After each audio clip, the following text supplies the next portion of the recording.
ఈ కథ పేరు సహచరుడు. సౌగంధి ఆ కాలం నాటి చాలామంది ఆడపిల్లల్లా చక్కటి సాహిత్యాన్ని చదువుతూ పెరిగింది.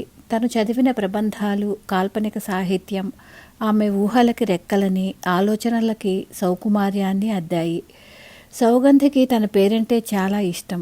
వాళ్ళ నాన్నకి అందులోని సొగసేం కనపడలేదు. పెద్ద కూతురు సౌజన్య పేరుకి రైమింగ్గా ఉంటుందని సౌగంధికి ఆ పేరు పెట్టాడంతే. కానీ ఆ పేరు ఆమెను 10 మందిలో ప్రత్యేకంగా కనపడేలా చేసింది. ఆమెకు తెలియకుండా మనసంతా సున్నిత భావాలతో నిండిపోయి విరిసిన మల్లెలు నేల రాలినంత మెత్తగా మాట్లాడేది.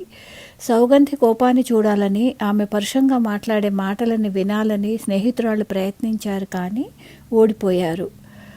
ఆమె బీకాం ఆఖరి సంవత్సరంలో ఉండగా నాయనమ్మ కొడుక్కి చెప్పింది, ఈ మాఘమాసంలో సౌకి పెళ్లి చేసేస్తే నీ భారం తగ్గుతుందిగా. పెళ్ళయ్యాక పరీక్షలు రాస్తుందిలే. వైశాఖంలో పెళ్ళంటే ఆ ఎండల్లో మన వల్ల కాదు. ఆ మాటలు విన్న సౌగంధిలో తొలిసారి పెళ్లికి సంబంధించిన ఆలోచనలు కలిగాయి. తనకి పెళ్ళి. ఈ సౌగంధిని అందుకోవడానికి ఏ అనిలుడు వస్తాడో. అతని పేరేమై ఉంటుంది?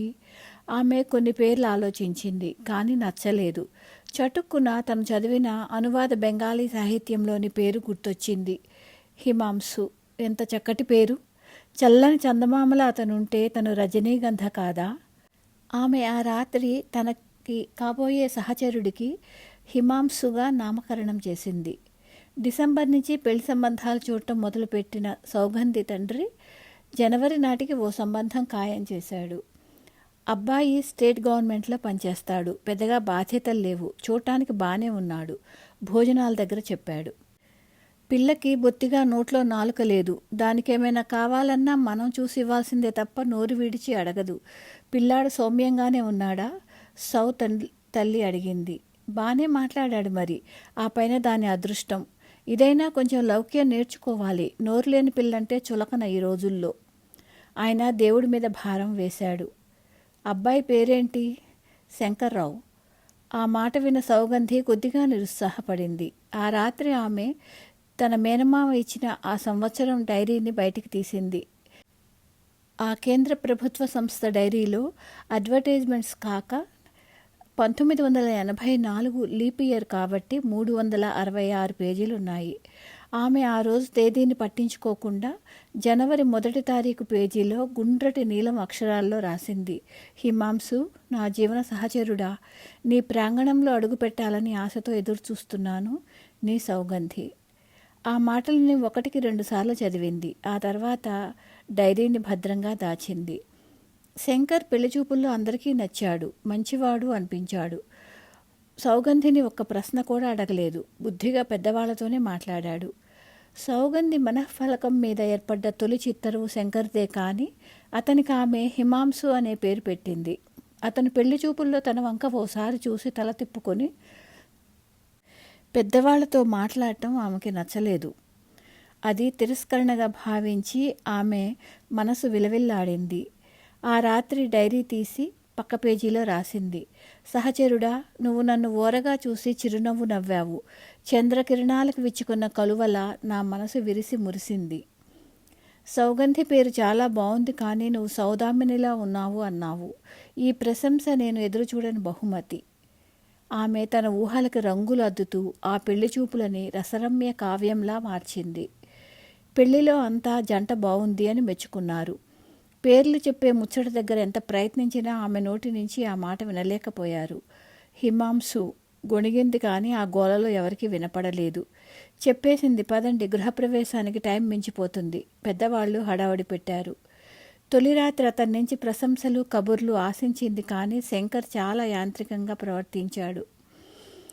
నిద్రపట్టని సౌగంధి లేచి తన డైరీ తీసుకుని బాల్కనీలోకి వెళ్ళి వీధి దీపం కాంతిలో రాసింది.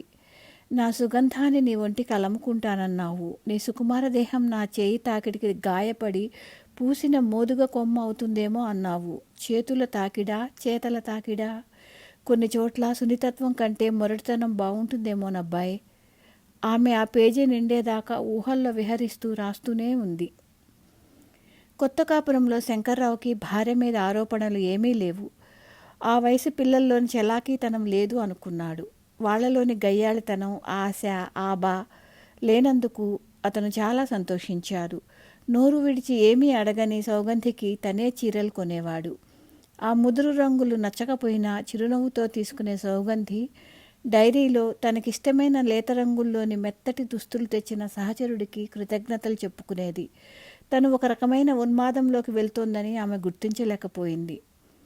2 చేతులు కలిస్తేనే చప్పట్లు కాబట్టి వారి వైవాహిక జీవితంలో వివాదాలు లేవు. నిర్ణయాలన్నీ శంకర్ తీసుకుంటే సౌగంధి వాటిని చక్కగా అమలు చేసేది. అతను కొనే బంగారు ముద్ద జరీ చీరలు కట్టుకుని మొరటు నగలు ధరించేది. ఊహల్లో తను ఇది కాదు కాబట్టి ఆమె ఎప్పుడూ ఇబ్బంది పడలేదు. భర్త నుంచి తను కోరుకునే ప్రశంస రాసుకునేది. హేమాంసు, నీదెంత చల్లటి చూపైనా చురుకైన చూపు కూడా సుమా. నేను లేత గులాబీ రేఖలు పరిచినట్లున్న తెల్ల చీర కట్టుకున్నానని చూడకుండానే ఎలా గ్రహించావు అబ్బాయి? నన్ను అల్లుకుపోయావే. మంచు కురిసిన గులాబీలా ఉన్నావన్నావే. నీకు కవిత్వం ఎక్కువైపోతోంది. తుమ్మెదలా నా చుట్టూ తిరుగుతూ సుగంధాలినడం నీదే తప్పు అంటావా? అబ్బా, గడుసుతనం ఎక్కువవుతోంది. నిజానికి ఆ రోజు ఆమె ప్రత్యేకంగా తయారైన శంకర్ ఆ విషయం గమనించలేదు. అతను మంచివాడే కానీ భావుకత తక్కువ. పైగా చాలామంది మగాళ్ళలా పెళ్ళాలను పొగట్టం ఏమిటి అనే దృక్పథం కూడా అతనిలో ఉంది. తమ పిల్లల్ని సౌగంధి చక్కగా పెంచి పెద్ద చేసింది. వాళ్ళు ఆ డైరీలోకి ఎక్కలేదు. ఎందుకంటే ఆమె వయసు 19వ ఏడులోనే ఆగిపోయింది. తామిద్దరి మధ్య పిల్లలకు కూడా స్థానం లేదు. శంకర్రావు ఉదయం నుంచి తన ఫైల్ కోసం వెతుకుతున్నాడు. వచ్చే నెలలో రిటైర్మెంట్. ఆఫీస్కు సబ్మిట్ చేయాల్సిన కొన్ని డాక్యుమెంట్స్ కనిపించటం లేదు. సౌగంధి ఇల్లంతా శుభ్రంగా సర్దుతుంది కానీ అతని కాగితాల జోలికి వెళ్ళదు. కాబట్టి భార్యనే అనలేక అతనే వెతుక్కుంటున్నాడు. మొత్తానికి బెడ్రూమ్లోని కబోర్డ్లో అతనికి కావాల్సిన ఫైల్ దొరికింది. నిశ్చింతగా ఊపిరి పీల్చి తను చిందరవందర చేసినవన్నీ మళ్లీ లోపల సర్దసాగాడు. అకస్మాత్తుగా అతని దృష్టి సౌగంధి డైరీ మీద పడింది. దాన్ని చేతిలోకి తీసుకుని చూశాడు. 1984 నాటి డైరీ అది. తెరచి చూశాడు. 300 పేజీలకు పైనే నిండి ఉన్నాయి. కథలు కూడా రాస్తుందా ఈ అయోమయం అనుకున్నాడు. అతనికి నవ్వు కూడా వచ్చింది. ఓ పేజీ తిప్పి చదివాడు. కోపంతో అతని కళ్ళు చిన్నవయ్యాయి. సహచరుడా, నా మీద అంత తమ్మకం ఏమిటి? రతీమన్మధుల్లా నిత్య యవ్వనంతో మనము స్వర్గాల అంచులు తాకాలి. సవ్వ నేను నా చెవిలో గుసగుసలాడుతున్నప్పుడు కొంటె కుర్రాడా, చేతులూరుకోవా? శంకర్ గబగబా కొన్ని ముందు వెనక పేజీలు చదివాడు. అందులోని భాష పదాలు అతనికి అర్థం కాకపోయినా భార్యకి హిమాంసు అనే ప్రియుడు ఉన్నాడని మాత్రం అర్థమైంది. నిశ్శబ్దంగా ఆ డైరీని యథాస్థానంలో పెట్టి బయటికి వచ్చాడు. సౌ, ఓ కప్పు కాఫీ ఇస్తావా అడిగాడు. 5 నిమిషాల తర్వాత సౌగంధి కాఫీ కప్పుతో వచ్చింది.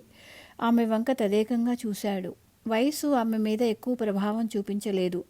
58 ఏళ్ల సౌగంధి 40ల్లో ఉన్నట్లుగా ఉంది. ఆమె కళ్ళు చర్మం మెరుస్తున్నాయి. ఆ కళ్ళలో అదే అమాయకత్వం, అదే నైర్మల్యం. అతనికి ఆమెను ఏమని అడగాలో అర్థం కాలేదు. ఇది చాలా మంచిది, వాడే దొంగ వెధవ, మాయమాటలు చెప్పి దీన్ని లోబర్చుకున్నాడు అనుకున్నాడు. ఆ రోజంతా ఆలోచించి మామగారికి ఫోన్ చేసి తక్షణం రమ్మని చెప్పాడు. అకస్మాత్తుగా వచ్చిన తల్లిదండ్రులను చూసి సౌగంధి సంతోషించింది. పెద్దవాళ్ళమైపోయాం, ప్రయాణాలు చేయలేం అని మా ఇంటికి రావటం మానేశారు నాన్న. ఇంతకాలానికి రావాలనిపించిందా? అభిమానంగా అడిగింది. అదేంటి, అల్లుడు అర్జెంటుగా రమ్మని ఫోన్ చేస్తే యువీకి పెళ్లి కుదిరిందేమో అనుకున్నాం. వాళ్ళు ఆశ్చర్యపోయారు. ఆ మధ్యాహ్నం పిల్లలు కాలేజీకి వెళ్ళాక శంకర్రావు అత్తమామలతో సమావేశమయ్యాడు. ఇలా మాట్లాడటం నాకు అసహ్యంగా ఉంది కానీ సౌకి ఒక ప్రియుడున్నాడు చెప్పాడు. వాళ్ళు అతని వంక అర్థం కానట్లుగా చూశారు. అవునండి, అతని గురించి డైరీలో రాసుకుంది. నేనే అడుగుదామనుకున్నాను కానీ ఏమడగాలో అర్థం కావట్లేదు. అందుకే మిమ్మల్ని రమ్మన్నాను ఇబ్బందిగా చెప్పాడు. బాబు, అది పిచ్చిది, ఎప్పుడూ ఊహల్లోనే విహరిస్తూ ఉంటుంది. ఏవో కథలు రాసుకుందేమో అత్తగారు చెప్పింది. కథలు కాదండి, నిజాలే రాసింది. నువ్వు ఆఫీస్కి వెళ్ళినప్పుడు వాడొస్తాడా లేక ఇదే వెళ్తుందా? మామగారు కోపంగా అడిగారు. ఏం మాటలవి? భార్య వారించింది. సౌ అసలు బయటికి వెళ్ళదండి. కూరగాయలతో సహా అన్నీ నేను పిల్లలే చూసుకుంటాం. ఇంటికి ఎవరూ రావటం కూడా నాకు తెలీదు. ఇంకేదో అయింది. పెళ్ళిడు పిల్లలున్నారు. ఇంకా ఈ సంబంధం మానేయమని చెప్పండి శంకర్రావు చెప్పాడు. అల్లుడి సంస్కారానికి వాళ్ళు మనసులోనే అతనికి నమస్కరించుకున్నారు. సౌ, తల్లి పిలిచింది. వంటగదిలో పనిచేసుకుంటున్న సౌగంధి ఆ పిలుపుకి ముందు గదిలోకి వచ్చింది. హిమాంశు ఎవరు? శంకర్రావు అడిగాడు. ఆమె నిర్ఘాంతపోయింది. అదేం ప్రశ్న? నవ్వుతూ అడిగింది. సిగ్గు లేకుండా నవ్వు కూడానా? తండ్రి అరిచాడు. ఆమె నివ్వెరపోతూ ఆయన వంక చూసి నెమ్మదిగా అడిగింది. సిగ్గు లేకపోవటం ఏమిటి నాన్న? నేను సౌగంధి ఎవరు అని అడిగితే నువ్వు నవ్వవు? నేను అడిగింది శంకర్రావు ఎవరని కాదు, హిమాంశు ఎవరని శంకర్ కఠినంగా చెప్పాడు. ఆ కాఠిన్యానికి ఆమె మనసు గాయపడింది. ఎవరూ లేరని చెప్పవే, తల్లి దుఃఖంగా సలహా ఇచ్చింది. లేకపోవటం ఏంటమ్మా, ఉన్నాడుగా నా సహచరుడు, శంకర్రావును చూస్తూ చెప్పింది. విన్నారుగా, నేనేం చేయాలో చెప్పండి, శంకర్రావు మామగారితో కోపంగా అన్నాడు. వాడు చచ్చిపోయాడా? తల్లి కూతురికి హింట్ ఇస్తున్నట్లుగా అడిగింది. సౌగంధి చెవులు మూసుకుని విల్లవిల్లాడుతూ అన్నది. ఏం మాట్లాడుతున్నావమ్మా, ఆయన లక్షణంగా ఉంటే? ఆవిడ తలపట్టుకుంది. వాడు నిన్నెక్కడ కలుస్తాడు? తండ్రి అడిగాడు. కలవడం ఏమిటి? సౌగంధి అయోమయంగా అడిగింది. శంకర్రావు వేగంగా వెళ్ళి ఆమె డైరీని తెచ్చి విసిరి కుట్టి అడిగాడు. మరి ఈ రాసలీలన్నీ ఎక్కడ జరిగాయి? ఆమె సిగ్గుగా నవ్వి చెప్పింది. మన పడక గదిలోనేగా. ఎంత ధైర్యమే నీకు? తండ్రి రౌద్రంగా అరిచాడు. ధైర్యమేమిటి నాన్న, మీరేగా పెళ్లి చేశారు. సౌగంధికి ఏం జరుగుతోందో అర్థం కావటం లేదు. 40 ఏళ్లుగా ఆమె మనసులో గూడు కట్టుకుని ప్రతిష్ఠించిన హిమాంశు భౌతికంగా శంకర్రావే అవడంతో ఆమె ఆ ఇద్దరి మధ్య ఎవరు వాస్తవం ఎవరు కల్పితం అనే విచక్షణని కోల్పోయింది. దాంతో బాహ్య ప్రపంచంలో ఆమె అర్థం కాని ప్రశ్న అయింది. ఇకనైనా హిమాంశుగాడిని వదిలేవే, ఈ సంగతి తెలిస్తే నీ కూతురికి పెళ్లి సంబంధాలు వస్తాయా చెప్పు, తల్లి అనునయంగా కోరింది. అమ్మా, నువ్వు చెప్పాల్సిన మాటేనా ఇది? నీ అల్లుడిని వదిలేసి నేను బతకగలనా? సౌగంధి జాలిగా అడిగింది. అల్లుడా? శంకర్రావు పట్టలేని ఆగ్రహంతో ఆ డైరీని అందుకుని బాల్కనీలోంచి కిందికి విసిరేశాడు. కెవ్వున అరుస్తూ సౌగంధి కూడా దాని వెంటే కిందికి దూకింది. తల నేలం తాకి రెండుగా విచ్చుకున్నా ఆమె చెయ్యి మాత్రం ఆ డైరీని భద్రంగా పట్టుకుంది, రక్తపు ధారలో తడుపుతూ.